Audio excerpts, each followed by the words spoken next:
Hello, I'm Larry Alamo, your Community Relations Director, and this is Janet, and she is our Community Relations also in our department. And we'd like to welcome you to today's presentation, Creating a Transition Plan for Your Digital Information.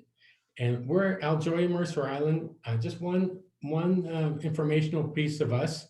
We are a 114 apartment units for independent living, assisted living. We're located right in the heart of Mercer Island, beautiful greenery all the way around us, beautiful walking paths. We have about 135 residents that live here, and we put on great presentations. Not only we do all during the year about healthcare and about why you should make a move to Aljoya. It's presentations like this to help you put all your ducks in a row and get everything in order. So our speaker today is Bridget, and I really call her Bridget Abracadabra because she can wave a magic wand and she can give a presentation that will help you, help us, help our potential residents, and help our listeners out there do better with their technology. I remember just talking just a couple minutes to go with people. I can't get on Zoom. I can't, this technology, this and that. Bridget has a website. It's gentletechhelp.com. Is that correct? That's correct. So you can go to that website and find out different things. She does personally have her own business that she can help you as well. So I encourage everyone who needs help with any kind of technology to hire Bridget to help you. She's helped us. Well, thank you, Larry. With these many things. Oh yeah, we're happy that you're joining. So without further ado, we're going to turn it over to Bridget. And everyone, please enjoy. We'll be looking for the chat. Bridget will be asking questions, ask for questions. So we'll be right there. Okay, we're going to put ourselves on mute. And it sounds like they're on mute. So hopefully everybody can see me kind of large in the spotlight mode and in the this mode that Tina has enabled. Very unfortunately, I can't see your faces now, so it feels like I'm sitting in a room talking to myself. So when we go back to the big mode, I would love to see faces. So thank you, Aljoya, for inviting me to come speak. And thank you, attendees, for spending a little more time inside on this absolutely gorgeous PNW day. And we don't have enough of them to waste. So I'm going to make sure that the information you get today is going to be worthwhile, and you can sit out on your patio afterwards and enjoy some sunshine and think about this. So what I'm going to be talking about has the most boring title. There's really a hard way to make this sound interesting. Marie Kondo was able to do it when she said the magic of tidying up, right? Well, there's nothing sort of sparkly and magical about creating this digital transition plan, but it is so important. So all of us have orders, directives. So you know who's getting your house. If you don't have a house, you know there's at least something handwritten where you know somebody's getting your card. Somebody can get your checking account and the photo albums and the china. We think ahead to go, we need other people to be able to handle our things when we are on that big vacation that we never come back from, or if something happens and somebody is disabled for just a couple months and needs to spend some time in a rehab facility, or any of the million things that happens in life, right? We all know now, who knows what to expect. So this topic is really personal to me, even though it sounds really boring. It's personal because I am somebody who gets called in when, as Larry put it, when the ducks aren't in a row.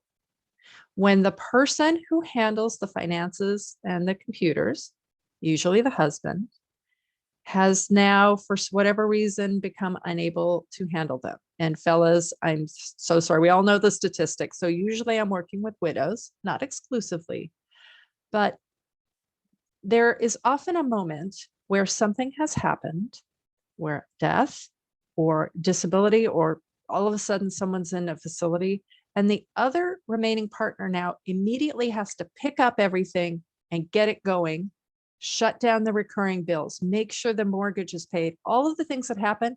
And they're doing this at a time when they're already extremely stressed or grieving. So it can be not just a regular challenge, an even harder challenge, which is where the gentle comes of gentle tech help, is emotionally helping people be able to be strong enough to go, we really do need to get into this account so that we can do this with that. So I have a client whose husband had Parkinson's, and they had a lot of planning done. He was in really good shape, but they were on a trip and he fell and has not been home, and now close to a year and a half. And he was the person in charge of everything. And we are still having challenges because everything is tied to his email and phone numbers, and he's not able to access his phone and email. But he's around, and we just work with what we can. So there are also situations when we think about this where nobody gets hurt. It's just the progression of life. So I have a client who has a Gmail account, and her computer, she has a new computer and it wants her to log in, use her Gmail. She doesn't have her Gmail password. She thought she does. She has 2 of them written down. It's neither of those. And the Gmail, when you say forgot my password, and they say, okay, we'll send you a text and we'll let you know we'll give you a code. The text goes to a phone that she no longer has. So this woman is losing her entire Gmail account, all of her email, because she doesn't have that accurate password and recovery information. So what we're going to go over today will serve you in both of those situations. It's basically like, this is the boring but important work you're doing, and you're not just doing it for you. This is something that's very important to understand. When something happens, some hero has to fly in. Somebody has to show up to deal with the computers. Let's just say in case of a death, somebody has to deal with the computers and the laptops and the old computers and all the bank accounts and everything. And that person might not be local. That person might not be able to walk into your home and pick up your password booklet. So I'll give you some options if your family is out of state, or ways to be able to help your helpers. Also think about who will help you. Sometimes people assume the kid next door is going to help, or the cousin or something. Make sure it's okay with that person, and make sure you're very comfortable with him, because this person is going to be seeing account balances, passwords, private information. So think about, you wouldn't just like stop someone off the street to handle your will. So just know in your family, pick somebody in your family, if you pick a family member to handle this, who will not be devastated by grief, right? And who you feel comfortable seeing that stuff. So we are helping your ultimate helpers. And you want to do that, give them the tools to do it with privacy and quickly. So we are going to jump right in and talk about creating your plan.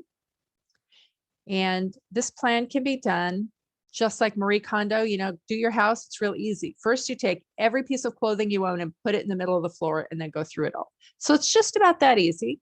But what I'm going to do is I'm going to break it down. So even if you don't do the whole thing, that you can walk away from today with the things you must do, the minimum that you must do to get things safe for your helpers. Okay. So I'm going to go hopefully to, if everybody, and I can't see anybody, so I'm just hoping that everybody can see this slide kind of full screen without my face. And that if that's not happening, somebody will pop in. Oh, it's happening. All right. Thanks, Larry. All right. So we're going to create your plan, and I'm going to continue to use my wild arm motions that you can't see. So we're creating your plan in 3 clear but demanding steps. The first step is gathering your digital assets. We're going to go into excruciating detail about all these steps. Gathering your digital assets, your passwords, your information, your digital photos and documents. We're going to secure that data, and we will talk about cloud securing versus locally. We'll talk about what the cloud means. In essence, short form is it's a computer memory that's not in your house, that's run by some other company, but it's kind of computer memory. And the third one is notifying your agents or executors. And that's what I talked about a moment ago, making sure that the people you think will handle this actually feel comfortable that they can handle it and want to handle it. So this is just before we get started. We're going to take a pause for a moment. We haven't really gone over anything yet, but if we have any initial questions just before we start, and we're just going to dig deep. And I cannot see. I will ask one of my people. Bridget, we have one comment, not a question. Mark said it's not it's an interesting topic. Well, I am so glad, Mark. You and I can be really focused. It is interesting. It's important. It's just one of those things that's really important in life. But some of the other talks are much more fun. This is a little less death in some of the other talks and a little more fun. And sorry to interrupt you again, but will we have information that I can share with as well? Can we, because everyone's probably jotting this all down, writing it all down, but I just want them to listen. Can you help us with that? Yes, Larry, good point. Thank you. I did not mention that. You will be getting, as long as the Aljoya team has your phone number, excuse me, your email from the registration, right, Larry? Everybody who registered, you guys have. Yes. There will be pretty extensive notes from this. So you're welcome to take notes, but really it's better if you just focus, and you'll get a pretty extensive outline of what we went over today. Wonderful. Okay. Okay, and I can see three people's faces. So Otis, Hunt, and Jack, you have the entire burden of the audience responsibility. So as fanatically as you can respond, that's great. All right, so we're ready to dive into the first section, which is gather. Back to the slideshow. Okay, gathering. Gathering is just what it sounds like, and it takes the most time. You're bringing together stuff that you use all the time, websites, passwords, and things that you use all the time. And the key is there's a lot that you probably don't use all the time, and no one has a better idea about your digital footprint. They call it a digital footprint than you do. And when we go into the excruciating detail about what these things are, you may think, oh, I don't really use, the computer for much besides some email and, my bank. But then it turns out it's like all of our prescription things, all of our medical prescriptions have to have accounts, and, our Seattle Times account and everything. So everybody's digital footprint is actually quite a bit bigger than you think it is. And if those things aren't handled and closed up in time, they just go on. They're just going to go on forever, just going on, with an account open. So you want to make sure that you get as much as you can all gathered up in this gather up phase. And if you can't do it all, it's really okay. We're going to start with the most important stuff. So the next few slides will contain the most important information, perhaps not that you've ever heard in your life, but that you will hear within the next 45 minutes. All right. When we talk about gathering, it's not just the websites and the password and your user. Everybody kind of puts down password and user. You are also putting down those security questions. Those security questions where they say, what was your best friend in elementary school? Or what was your first pet? I'm guessing that these kinds of questions were invented by somebody who was 22 years old, who's had 3 pets, right? Because I have sat with so many people going, wait, was that when we had Sparky? Wait, my husband's best friend in elementary school was, Jack in, or was that in college? It's ridiculous. So write down those security questions as well. Companies are moving away from those a little bit, but not everybody, most of them have security questions. So passwords, usernames, and security questions for all the things we're going to talk about now. First thing, number one, with a bullet, number one, email accounts. Because email accounts generally, when a password is lost or forgotten, sometimes they text you, sometimes they email you. Most companies at least have an email. So making sure that email, I call it the password resolution email, making sure your primary email, you have this password, make sure the password is updated on your paperwork, in your wherever you, however you store your passwords, and we'll talk about that later.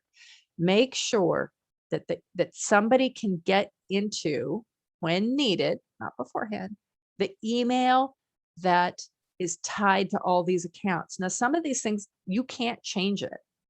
What are we with? Aflac, and oh gosh, there's like 2 other accounts where it's only going to the husband's email, and it can only be changed. The account can only be changed away from that with a court documentation. And, you know, they're not ready to have him declared incompetent. So make sure that password resolution email, that if the chips, you know, when the chips are down, somebody can get into the email and be able to reset the password on these other bank accounts and things, okay?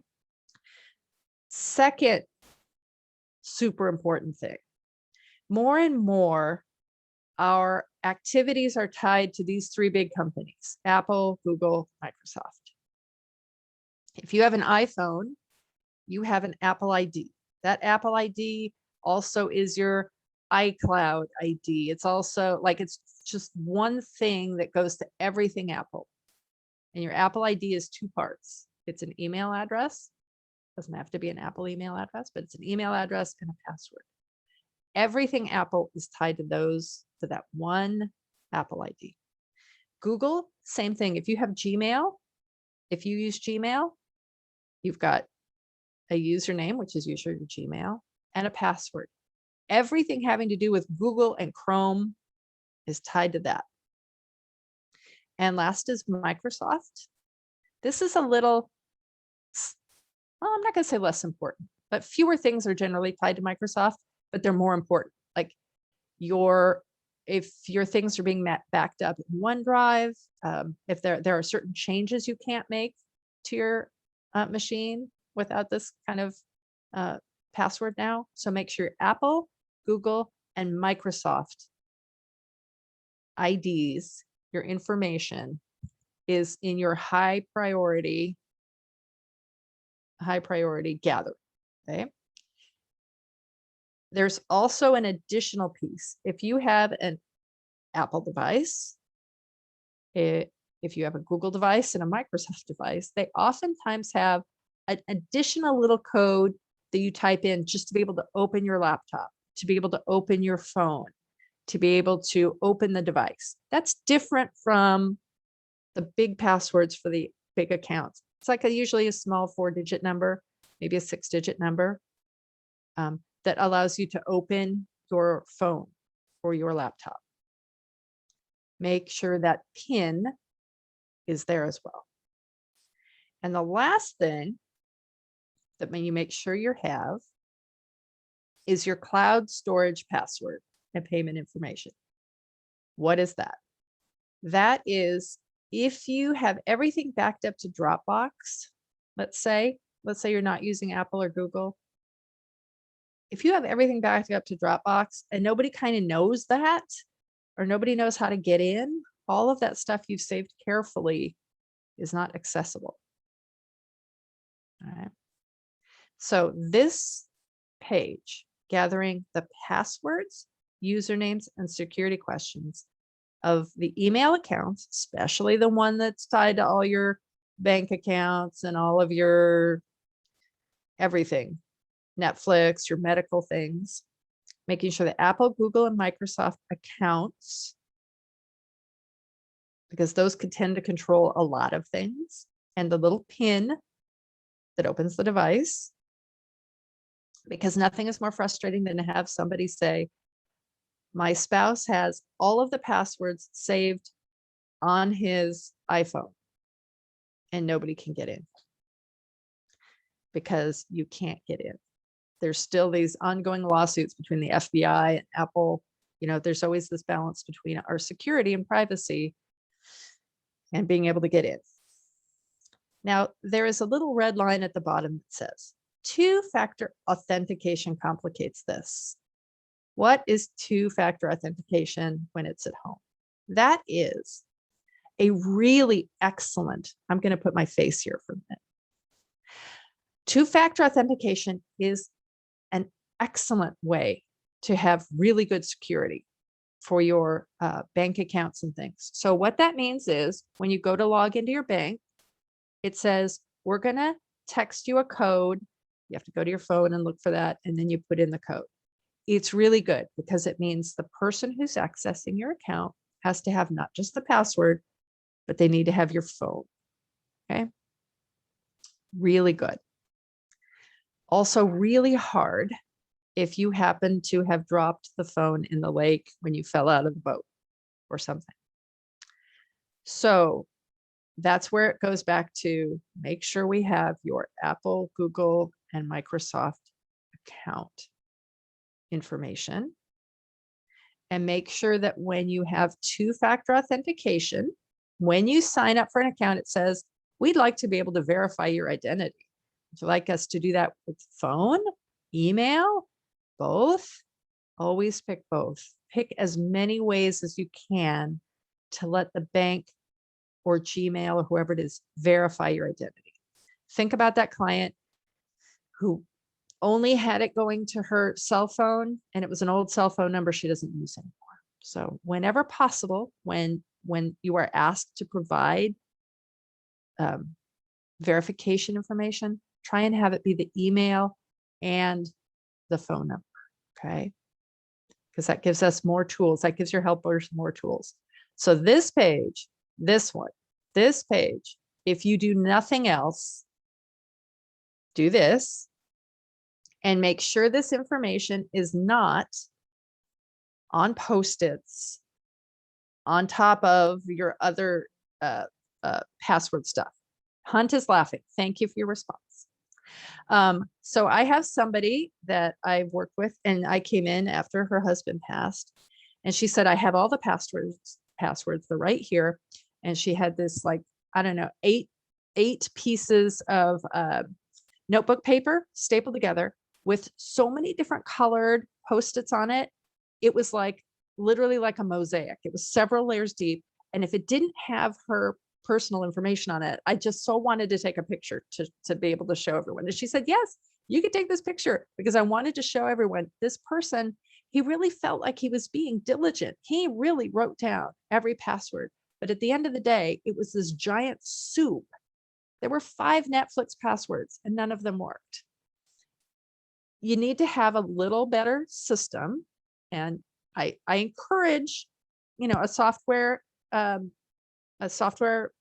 talk about the software at the end, but I also understand, for lots of people, having another piece of software is not the way to go to store your passwords. So I understand that people need paper, but if you're paper, you need to be very disciplined about it and draw a big line in front of the password that you changed and put the new password in and put the date on it. So these ones, however you do your passwords, these ones need to be very clear. And if you can, put them in the front. Let's say if you're doing a piece of paper or if you're doing a manila folder, write them on the manila folder or put them on the front page or put them in red or something. Nobody needs to dig through 8 pages of, how many versions of the B of A password have there ever been, right? So you get it. This is it. And this is our first stopping point for questions, because now we're going to dig into what you should be gathering up. But first, and I'm keeping my eye on the time because there's so much information in this, but this is the steak, and everything else is the mashed potatoes and cream spinach. So I'm going to open it up for, we don't have any chat questions. Oh, we do have some chat questions. Yeah. Let me look at those first. Is Outlook.com email a Microsoft account? Yes. And so that was from Mark. Here's what's so exciting about Microsoft and Outlook. Outlook is both a program and an email software. So it can be super confusing. So your Outlook email password and stuff is very likely to not be the same as your whole Microsoft account. It might be, but it might not be, because they're kind of separate. For Google, your Gmail access is the same for everything Chrome.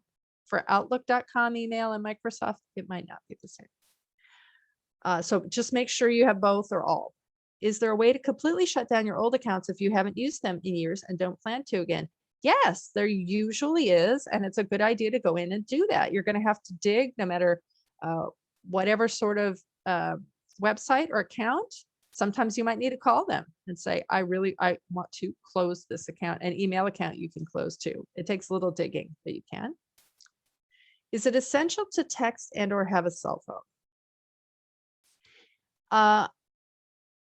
For two-factor authentication, it is. So when companies ask for two-factor authentication and they're asking for a phone number, really, really, really make sure whether they're asking for a mobile number or not, because a lot of these companies, some of them can actually use a home phone number, and a robot will call and say, this is Google calling and your passcode is 267. So you just, it's not essential to have that, except for the few that are. Don't get a phone for this purpose. But just be mindful if something asks for your phone number for recovery information, make sure whether it's saying mobile. Okay, you don't want somebody to text something to your home phone. Hope that was sort of clear. Do you recommend an app for passwords? I do, and I'll talk about it at the end. I have many usernames and passwords stored on the contact list of my iPhone, which I back up regularly to the iCloud. I would only need to give my iPhone password to the executor. Is this sufficient? You would need to give your Apple ID to your executor. So you would need to give your person. They don't actually need your phone. As long as they had your Apple ID, they could get into your iCloud account, your Apple account, just using a regular computer, as long as they have your Apple ID. And make sure that your Apple ID is the one that you are actually storing stuff to. So yes, the person would need just your Apple ID, which is your iCloud ID as well. And make 100% sure that that's the same one. Like sometimes people had one Apple account back when they first had an Apple ID, and back when they first got their phone, and maybe they forgot it and have a new one. Just make sure that where you're backing up to is that. Is Carbonite a cloud service? Yes, it is. It has a slightly different, it has some slightly different abilities, and that it's able to back up your entire machine, but Carbonite's backup, yep. So make sure that you have, that's that third part, the cloud storage. Make sure somebody has the password and make sure that they know to keep paying it. I have an AOL account. Is that Apple? No, it's AOL. AOL keeps getting sold. I can't even tell you who owns it now. It was Time Warner for a while. I don't know who owns it now. But AOL is great for being able to, as long as you have your AOL email and the password, anybody can log into it from anywhere. So with your Apple ID or your AOL email, your person that's helping you doesn't need to be sitting at your computer. With most things now, they can be remote and be able to get to your account. AOL, yeah, AOL is just fine. Are there any non-typewritten questions? So I'll take like 2 minutes worth of other questions if we've got anything right now. You can unmute yourself if you need to, and if not, I'll go on, and we'll be doing a lot. So I don't hear anybody. So I'm sorry if I'm cutting anyone off. And we'll just go on, and we'll take another break for questions in a little bit. So again, this, if you're writing anything down, write this down: passwords, usernames, and the security questions. What pet, where your parents met, all those silly questions. Where was your first house? Things that somebody who'd been lived, 70 years and had 20 pets and was in the military and had 15 addresses, You don't ask questions like that. All right, here we go. Breathe deep. We're going to get into the guts of the kind of stuff we gather. The kind of stuff we gather. Now, hopefully you can see this pretty big. This is going to be on your notes. Of course, the financial and legal, life insurance, mortgage, home insurance, automobile registration, loan insurance. Almost all of these things now have online accounts associated with them. That's, like your life insurance company probably has, you probably at one point had to sign up for a life, an online account to check your life insurance, to get the billing going. So all of these things often have online elements to them. And even if they don't, you can use your software, your password software, or your, password area book that you write things down in, to make sure you write down that there is a life insurance policy with blah, blah, blah company from 20 years ago. Because people know. So gathering passwords, usernames, security questions, 4.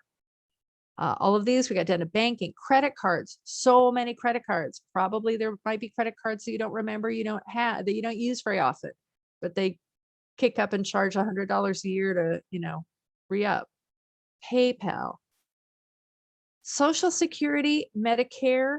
You need more than the number. I don't know how many times you've run into this now. Medicare requires you to have this online account and log in, and Social Security. It's not very friendly to people who have challenges with technology. I gotta say, I was real happy when this stuff went online, but it's not very user friendly. Your driver's license, your passport, your TSA numbers, treat that as this level of important information that you want to keep with this kind of documentation. Okay. So in our gather phase, we're also gathering, in addition to financial and legal, health. Oh my gosh, how many health online accounts do we have to have now? Your doctor's office, you log in to get your test results, you log in to reorder your medications, you have the hospital portals, and you have health insurance. It's there's a lot. And maybe your family member needs to get to it to be able to tell a doctor they're on this kind of medication or not. So these things are more important than just sort of re-upping your prescriptions. Utilities, water, electric, gas, trash, good to go, adventure pass, internet, cable, landline phone, cell phone provider, and how your cell phone is paid for. A lot of these things just keep going as long as they're going. So your people in your life might want to pause some of these or shut them off, or trying to make a change to somebody's gas or electric bill without their password is just a mess. They say, okay, we need to have a death certificate. Well, you really don't need time for that to just be able to shut something off. All right, more gathering.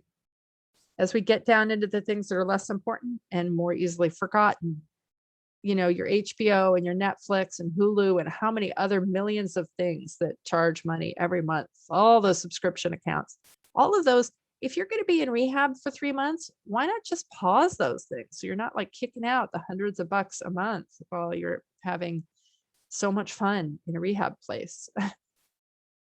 Xbox, I don't know if anybody here does video game subscriptions, but magazines and newspapers, arts performance groups. If you have season seats, season tickets, you may want to pause those before they re-up. When it comes to social media, Facebook is probably one of the more important ones. They have settings that you can go in right now. I'm going to have to speed up a little bit. Facebook has settings that you can go in right now where you can give somebody else the ability to shut down your account without giving them your actual password, or just give them your actual password and say, don't shut this down until you need to. But Facebook has, if you go into the settings, it has memorialization. So somebody else can handle things without seeing private messages to you. There's also the old kind of social media that maybe you had a MySpace account a long time ago. Maybe you don't use that anymore. And then there's a number of miscellaneous things called, If you have a website for your work or work credentials or AARP memberships or gym memberships or Amazon Prime and Costco and retail stores, pretty much all of those are all passwords too. Okay, so we are gathering. And I think I'm going to ask you to hold your gathering questions, either put them in chat or hold on to them, because I want to make sure we get through all of this part before we stop for questions again. So you could see how deep you have to go to the gather. But wait, there's more. Okay. Gathering also includes things like things that are online that aren't like accounts. So a thing like places where you store your photos that maybe are different from iCloud or Microsoft OneDrive or Google Drive. So there were things for a while where it was SmugMug and Flickr and other online galleries. Those are losing a little bit of groundwork for most people. They're using, some of the big three, but if you have those things, make sure you have that together. Sometimes people have photos and email attachments and downloads and things that aren't elsewhere on their machine that they want to save. I know one woman, her husband passed away, and one thing that she wanted me to find was somebody had taken a little movie at his last birthday party and sent it as an attachment. And she didn't know how to get that out of the email and saved somewhere more permanently on her machine. So this is the moment, while you're at it, while you're gathering, just gather everything and make sure all your documents are in a document folder or kind of one place. Lots of people, sometimes you do creative writing or something, you make something, and maybe on your computer, you save it to your desktop. Maybe you save it to your documents. Maybe you save it here or there. As long as you know where this stuff is, so somebody else can know where it is, it won't be lost forever. So gathering includes all of those things. And now sorry, it's a little bit small on my screen. We're going to go, okay, to physical things. So we've assembled those online items, and we've got one last thing, which you may already have done. These are the physical items. And there's a little point I have about this, which is it's very easy. Let's say you're the last spouse, you're the last survivor, and something happens to you, you go in the hospital, and then the family has to take care of the house. And I worked for a little while with a company that did this. If you have a little flash drive full of graduation pictures from the 1990s, and it's in the back of the junk drawer in the kitchen, nobody's going to know it's there. Nobody's going to be able to find those photos. So take your physical things that are important, that are precious, put them in a physical bin that is labeled. And that would include old cameras because they have the little chips in them, the floppy drives, the thumb drives, the CDs. There's all kinds of technology, ways that we save things that is already out of date, right? Computers don't even come with CDs anymore, or DVD readers, right? And the little thumb drives are not, they don't have great longevity, that they should not be a primary backup for something. They're better than they used to be, but they're not, and they're small and they get lost. So physically, wherever you have your photo albums, put your old computer chips, CDs, floppies. What would be best is if then you actually went and had somebody take the stuff off of those, take the stuff off of the CDs and things and secure them. But you know what? If they're all in one place, at least they won't get lost. Okay, securing. Now we're going to move into securing, because securing is where we get into that cloud storage business.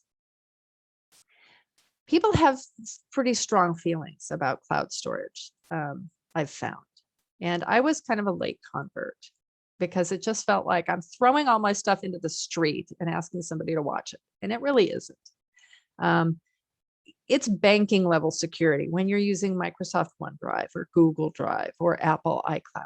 And what it means is cloud stuff is just, it's on a hard drive somewhere that's not yours. So if you have everything in your house, you've got a laptop or a desktop or a phone, and you've got it then on a little external drive or little chips or something. Oh, I'm using my hands extensively to talk to you.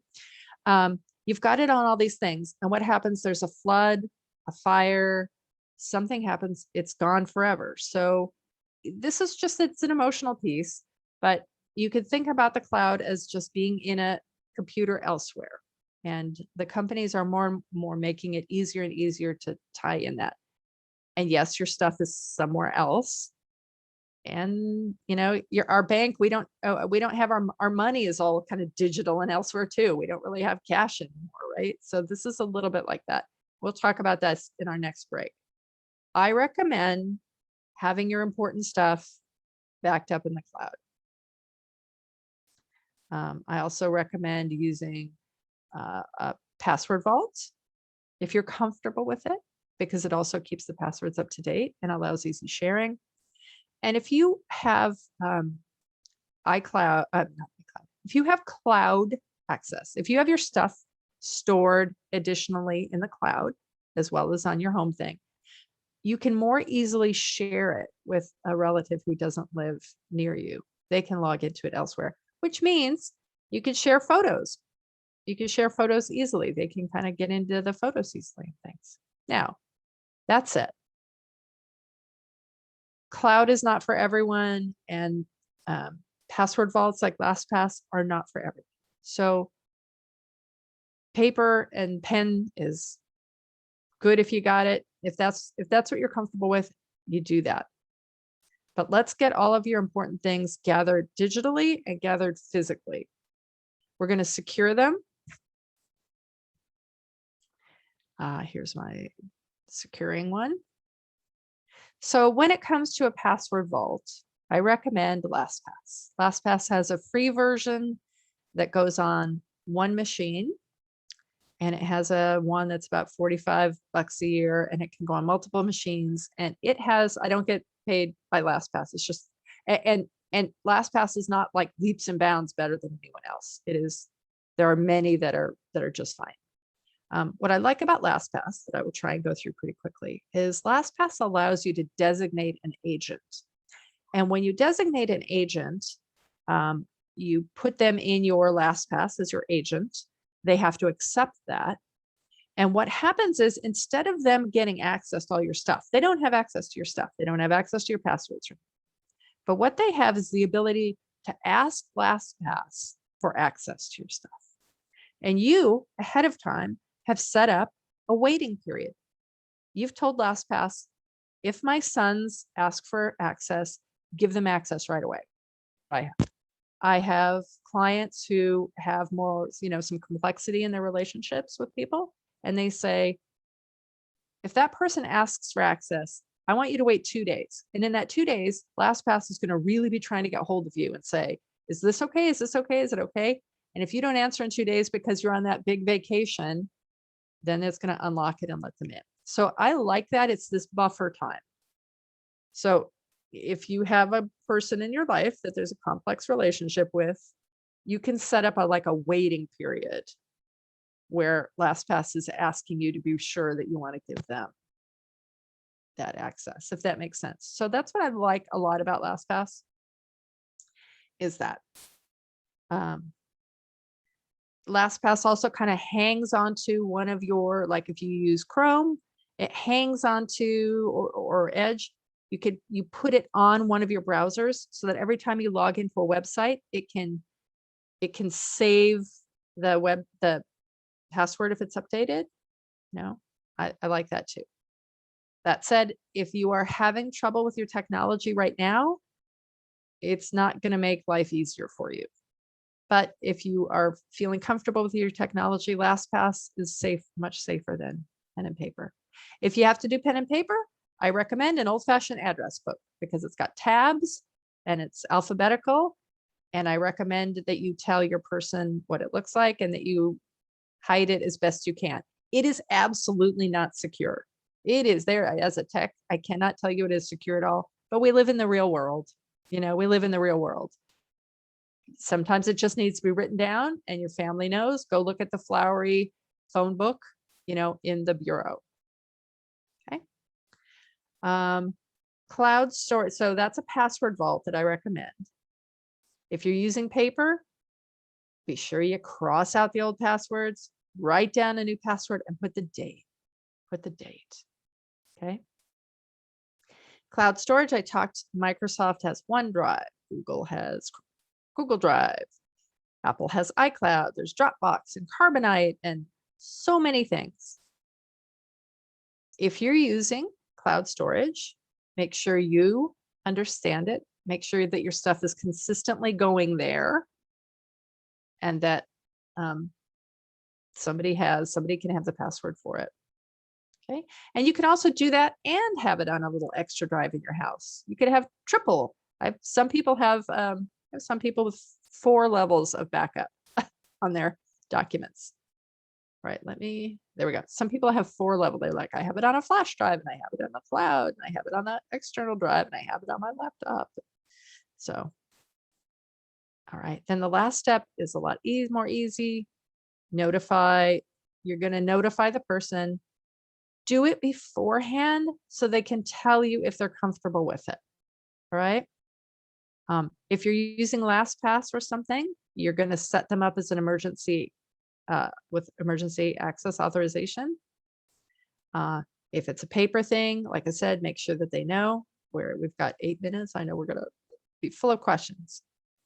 I recommend also, usually, I would imagine the folks attending this presentation, you've got wills, you've got lawyers, drop a little piece of paper, drop a note, make sure your lawyer's office has knows where this stuff is. A lot of lawyers are beginning to encourage their clients to do this and do it. I'm saying, in my opinion, don't hand it all to the lawyer. Let your family or your designated people be able to step in and work right away. Okay. And that's, now we're going to go to questions, and I do see that I have some questions here. Does LastPass have to hear from me before the time delay elapses? Good question, Mike. So maybe didn't do a great job explaining it. Then let me put this up for me. I think I can stop looking at Zoom now. Now I can look at your faces. And I don't know if we need to spotlight me. We could see. So LastPass, if they don't hear from you, it's like a negative. If they don't hear from you in whatever time you set up beforehand, then yes, they will give your agent permission. So my sons are my agents. They've both accepted that they will be my agents. They've told LastPass, yes, we're okay with this. And I set it up so if they ask for my stuff, give it to them immediately.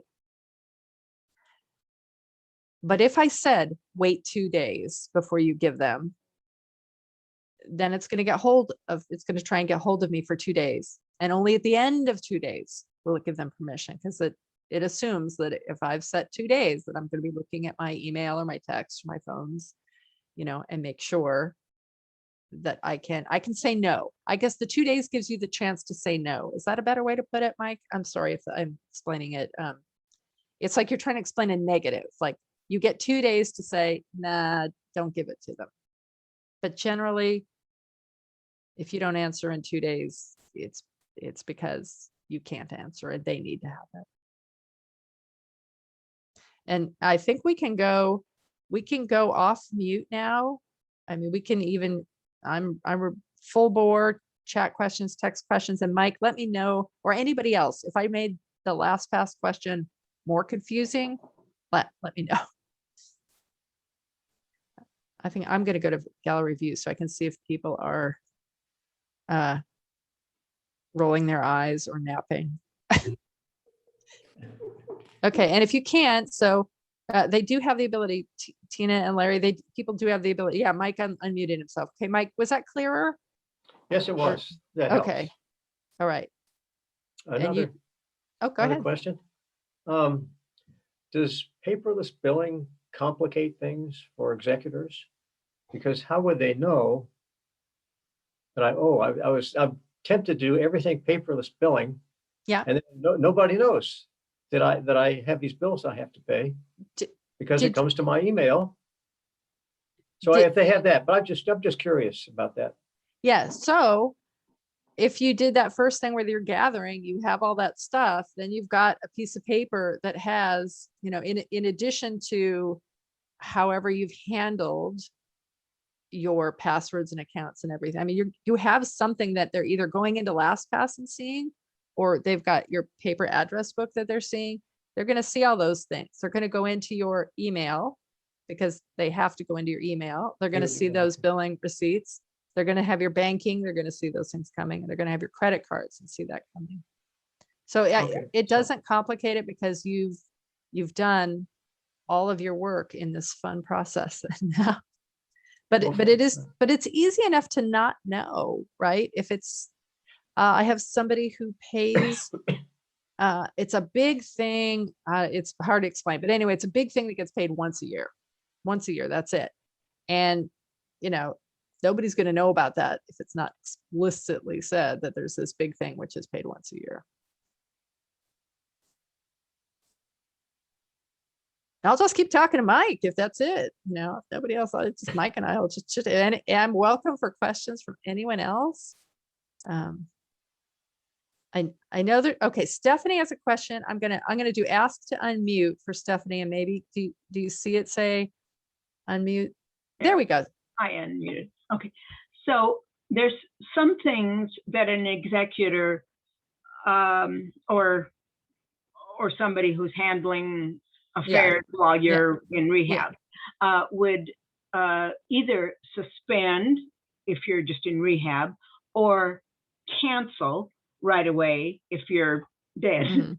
And then some things that they have to make sure that they leave open, like email, and where they keep paying the subscription or whatever it is. So you actually alluded to that as you went through your talk, but that's an issue I hadn't really thought of. Like, what do you keep open and what do you close right away? And and especially, what do you keep paying on for a while? So do you have any kind of summary of that? I don't, because so my angle with this is giving the technological tools to your people. So, but you know what, I don't know how many of you have been personally in this situation. But when my mom passed in 2015, it was clear that Netflix got stopped and the newspaper got stopped, but that the gas and electricity didn't get stopped and the property taxes didn't get, the things that kept the house going, the credit card bills, everything had to be paid off. So I think it's fairly intuitive, if somebody, but you could certainly make it explicit if you have your either paper address book or LastPass allows you to put like notes in it, you can put a note in, but I think for the most part it's fairly intuitive, yeah. But you want them, you might not, if you've died, you might not want to re-up your expensive, Seattle Ballet, Pacific Northwest Ballet season tickets, or maybe you do. Yeah. But it is weird to think about that money just kind of churning out. And I do have some extra time. We're right at our time, but I do have extra time I don't know if Larry and Tina and Janet are okay with that. We are definitely okay with that. We targeted 11:30, but I just want to make an announcement. And the announcement is and those can stay on, or if they need to leave, they can leave, but it's 11:30, right on target. But I'm going to share the video with all of you, so you'll get the video. Also, you're going to get the shared information from Bridget. So you'll have that information that is very helpful because you went over a lot of great things here today. It's a lot. And then we're going to send you an evaluation form because we talked to Bridget offline and we asked her to come back again, but I need you to give us comments on what we can do to improve the process to make it easier. This is good constructive criticism for us, or tell us you like it too. That's great. And then also, Aljoy Mercer Island, we are open for tours now. We're open for you to come. Oh, great. So come in, you have to be fully vaccinated, but come in, we'll renew our talks from a year and a half ago, kind of look at the future because Bridget gave you a roadmap how to do things for the future to have them in place now. Our community is that way too. You look into the future about where you're going to move next in life. And we are here to help with all of that. And Janet and I are here to help with that process. So that's what we're all about here. But now, any more questions for Bridget? She can stay longer. If those of you have to leave, thank you very much. We appreciate that. But any questions, open up yourselves to mute and ask Bridget right now. Okay, I've got one from Julie in chat, and then I see Hunt. And because he had his camera on, he'll be right after Julie's question. Do you just write everything on a Word doc, or are there specific forms you can fill out with your info? So when I work with clients, I have kind of a doc that has, you know, a million lines. You can use any piece of paper. You can, you know,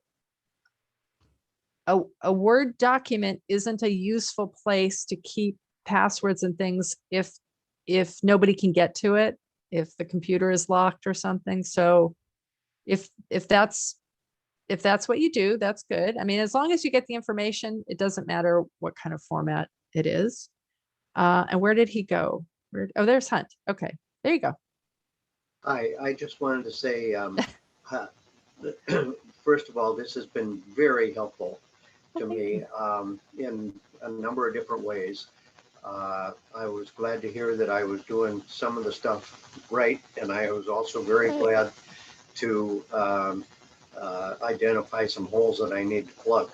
So I just want, and I have to run to another appointment, and so I have to bail, but I just wanted to let you know it was very helpful.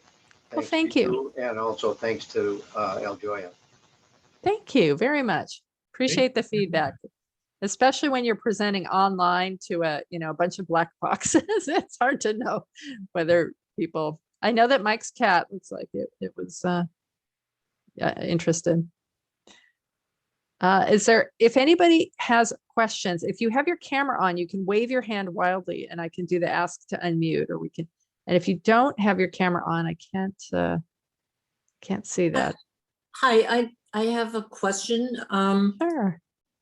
And the terminology of Sure. OneDrive, Google, Chrome, I don't know which company they are associated with, and it drives me crazy trying to figure out, am I supposed to call Apple about that, or do I? Okay, Larry, this is one of the topics that it's exploring Apple, Google, Microsoft, who owns what, who's doing which what. Yes. So the terminology is that's just, watch this space for future, talks with Aljoya, because it is confusing because, Google is Gmail and Chrome and Google Drive. Google Drive is their cloud. And Apple is, Apples and Macs and iPhones, and iCloud is their cloud account, right? Okay. And Microsoft is Microsoft and Outlook and Word and PowerPoint and Excel spreadsheets, and OneDrive is theirs, Okay. So you're right. Like it's like families. It's like the Capulets and the Montagues and like somebody else. There must have been another family. But I could have iCloud and OneDrive. Oh, you bet. Two separate companies. Yes. And so I will look forward to more information to come. Thank you.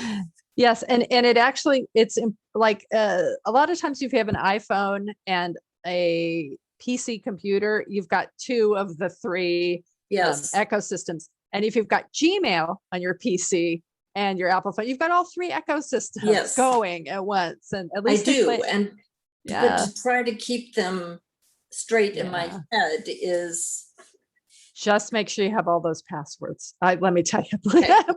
please the- have all the I've got passwords. the passwords and I'm Great. getting help setting up LastPass, so. Great. And again, LastPass, only if people are comfortable, maybe try the free one for a little bit and make sure you're comfortable with it. It's not hard to use, but if people are like, I just software is not my friend, then it's not, Yeah. it's just going to be another burden.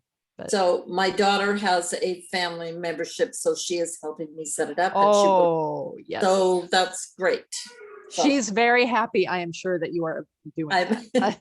well, in 'Cause she- some ways. Yeah, because she knows she would have to be the one. Yes, she would. Yeah. Yeah. It's not Thank fun to you. be that person. Thanks, No. Linda. Yeah, it's not fun to be that person. I mean, and it's part of what we are as humans. We all have to Yeah. go through someone's house and someone's stuff. Yep. Just want to make it easy. Well, we have 2 pages of people. Only a few people have their pictures on. So if there are other people, if you click on your picture, if you just click on your name in your little box, and there'll be little 3 dots, and you can usually unmute from there, or you can unmute looking in your Zoom, big black Zoom box if you're on a kind of a desktop. And in the lower left-hand corner, there's an old-fashioned microphone. The people don't use microphones that look like that anymore, but it's red with a line through it. You can click that and it'll unmute you. Just like the phone, the symbol for phone is always like that phone. And you look at a kid and go, have you ever used a handset in your life? They don't even know what it is. These kids these days. Question if there's- for you Yeah, thanks, Otis. about Outlook storing passwords in the contacts. How secure is that? Is it local to your machine? Is it Outlook Well, locally? it's backed up to Microsoft. So is it outlook.com Gmail? I No, mean, it's outlook.com, It's the just program, the the program. Outlook program. How secure is it? It's as secure as your machine is. Mhm. So that's okay. And as long as everybody knows that's where that is, as long as you've got a really comprehensive list and that's the place you have it, and the people who need access to it can get to it, that's right. So it is stored in OneDrive. It's accessible. Your particular configuration is accessible. Yeah. In one. So as long as then you have that Microsoft username and ID and resolution email, that's good. That's good. Yeah, the only downside is if somebody were to hack into a phone, then they could access it. Yeah. And do you have an iPhone or a? Yeah. Yeah. So the good thing is people don't hack into iPhones very much. So that's one good thing. That's part of a few of the hundreds of dollars that was paid for in that fancy thin device, was that people don't hack into those as much as you would think.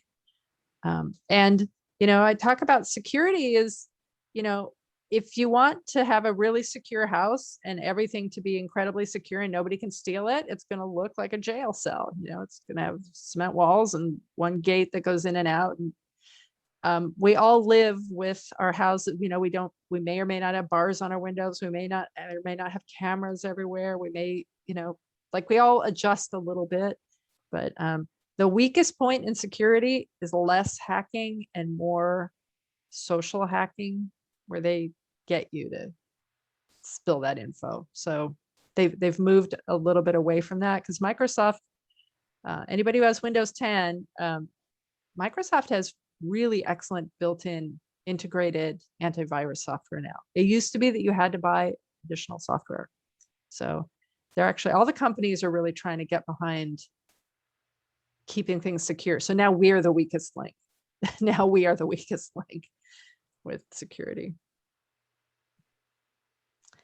Okay, 27 people. Okay, I'm happy for any other questions, and wave your hand if you can't unmute, or we can just go. And have lunch and enjoy the lovely day.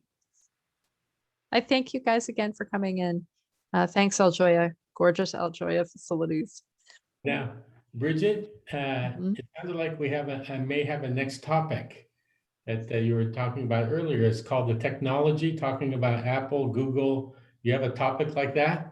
I do. It's like an expedition through all of these tech ecosystems, like who does what are all these things? Yeah. Okay, so we will I do. talk offline. I think that's Yeah. a very interesting topic for our listeners here to jump on and learn more about that. Yeah. And there's so much less death.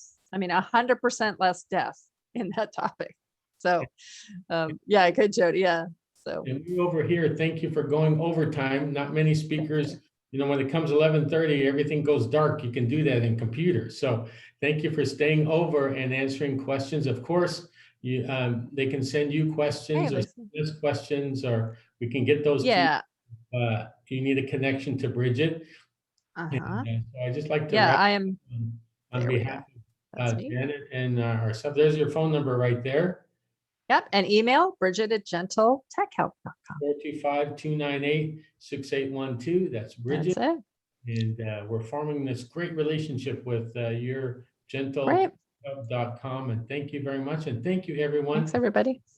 And we will Thanks, call everybody. you. Everybody have a nice wave and enjoy the day today. And thank you for taking this precious time in your day to jump on with us. Okay. Thanks, guys. Bye-bye. Ending. Okay, thank you all. Bye-bye.